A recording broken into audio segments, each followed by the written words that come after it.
Hey, this is Merk. This is my channel, Fix It Up Chappie. That's me. I'm the Fix It Up Chappie.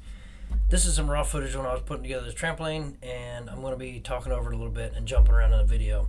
I figured it's the best way to handle this the way that I recorded it. So let's go ahead and get started, shall we? Alright, so I got a trampoline for Christmas for the youngins. But the problem is it's now 2 days before Christmas and I got to put it together.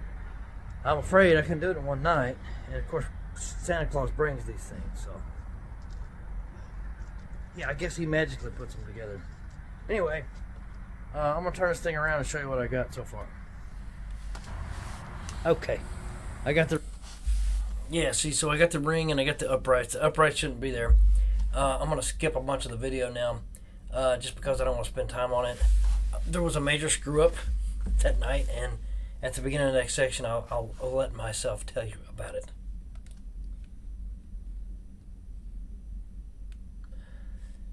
Yeah, see, you can see I was putting it together there on the ground without the legs being on it, which is a mistake. That's what it looks like in a second. Okay, it's the next day. It's now Christmas Eve.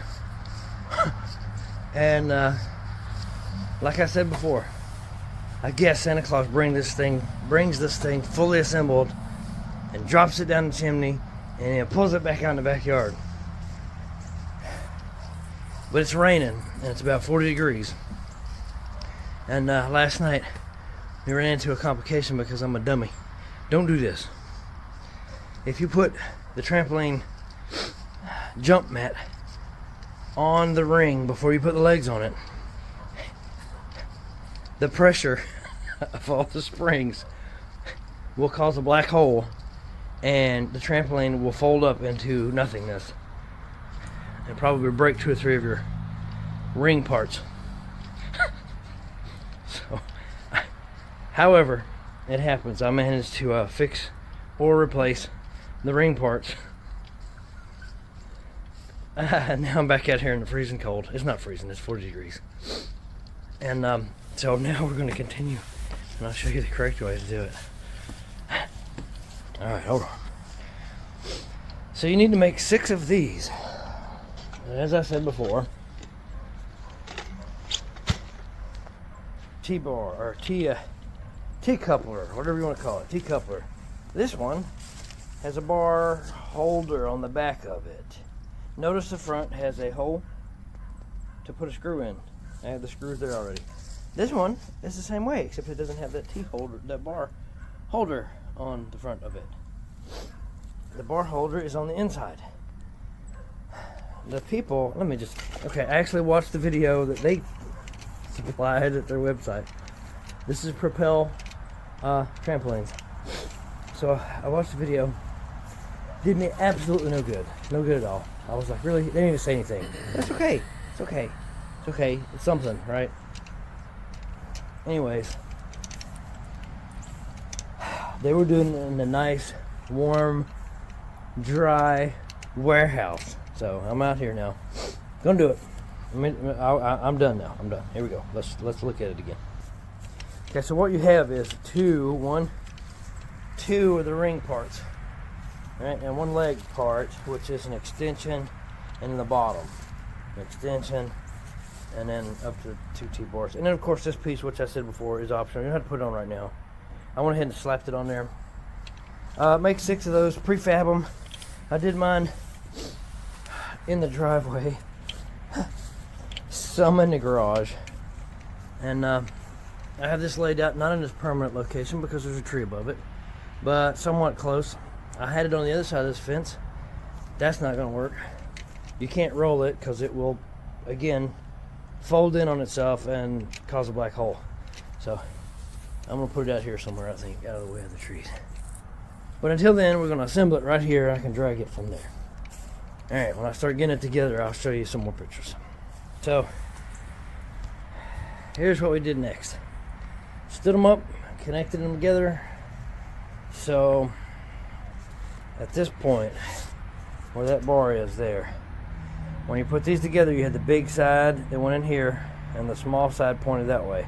So this one has the small side pointed that way, fits inside the big one, and inside of this. So you got 3 layers of steel. This comes inside of it. This goes inside of it. Okay, now I put the jump mat in the inside, and then to the left of each one of these, I put a spring. I actually put a left to each one of these as well. I don't think I recommend doing that. It was really hard to get the last few on. If you just do these first, all the way around, where the upright bar is, or if you don't put the bar in where the holder is, if you put one spring in there, and then next you move, and put one in here, and then move one in the way over there. Okay, so that's 6. 1, 2, 3, 4, 5, 6 of them. You get all those 6 in. Then you can come back through and put these in. One to the left of each one of these. That way, you got half as much resistance coming from the other side.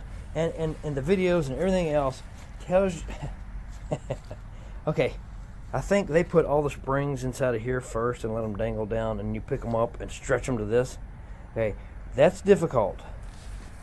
I don't know where you're going to stand at when you have to pull, because you can't push, because there's 800 pounds of pressure or whatever it is on each one of these, or I don't even know, but there's a lot whenever you get going.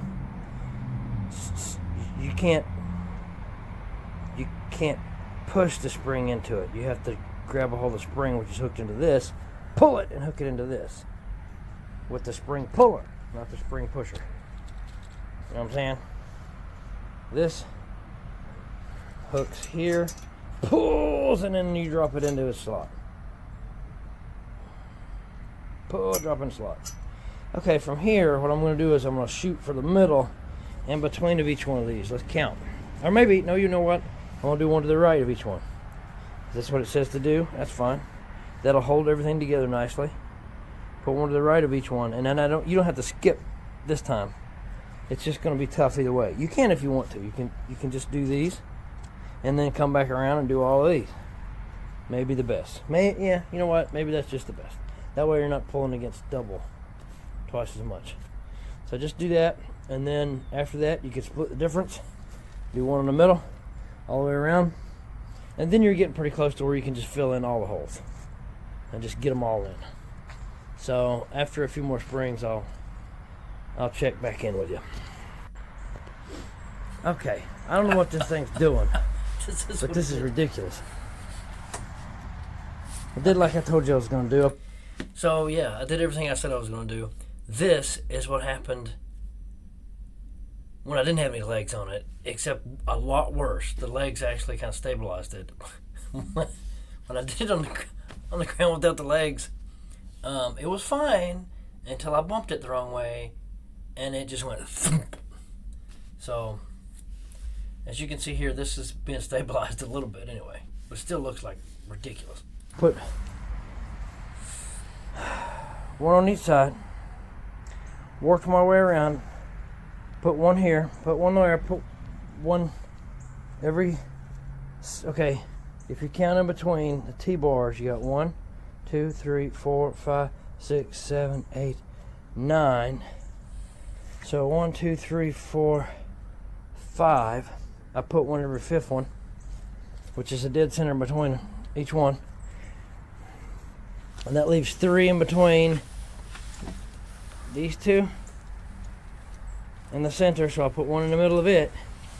Went all the way around. Okay.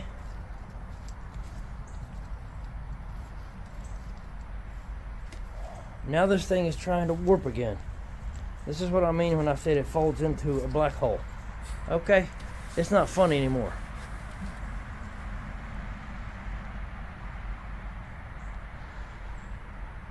I started putting these things on.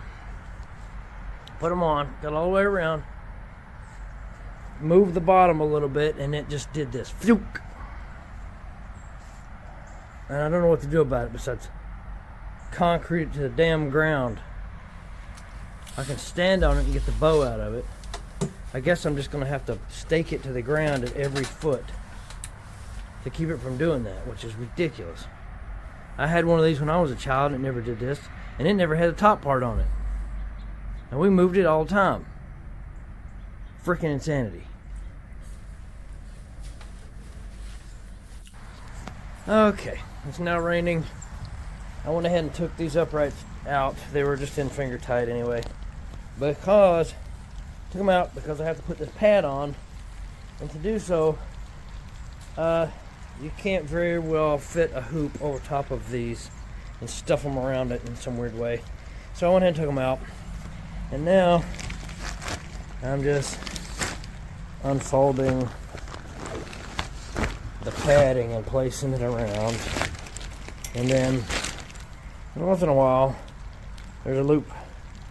Now that loop corresponds to one of these springs, and the spring, I have to pull it, put it through there, and hook it back in, and that will make sure the pad's in place. And once that's done, I'll stand all these back up, put them back in here, and put the bolt back through here and tighten it up with the wrench and the drill, screwdriver, bit thing. And once that's done, I'll show you what it's like. It should be almost done by that point, but we'll see. Okay. Real trampoline. Got it all on. You can see all the way around. It's on, and these are on. I put the bolts and nuts back on underneath there that hold this bar in place. So I think I'm done. There's a couple other little things I can do to it, like I think there's a basketball goal I can put up inside and a mister, but seeing how it's 40 degrees out and sprinkling, I don't think we need any misters, and there's nobody going to be on this trampoline until it gets warmer anyway. But okay, so let me recap. And the first thing we do is, I'm not going to go through all that with you again. I can just tell you as we go. So you put the legs together, and then you put the two ring pieces together to create those 6 standing pieces that you then put all together to create the ring.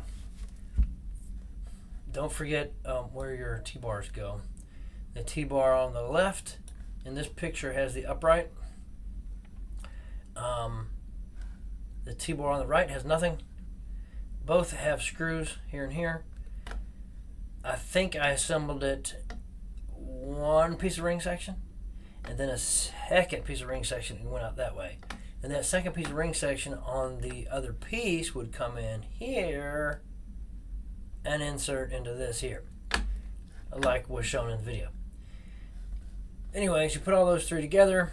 It's standing. Now you can unfold your jump mat and start with putting the springs on, one to the left of each one of these, and then go back around and put one on the left of each one of these, and then maybe put one on the right of each one of these, and then go back around and put the one to the right of each one of these, and then split the difference all the way around with one here, and then split the difference all the way around with one here, and then one here, and just finish. Then you got to worry about the top part, this part, and the padding, like I stated there at the end. But other than that, it worked out well. Besides the black hole incident. Yep. So I think that's all I'm gonna do in this video. But so that's one project. Do not try to do it on the ground without the legs on. This thing must be stabilized somehow, or else it will crumple up and, as I said, create a black hole. Not happy. Alright, till the next project. I'll catch you later.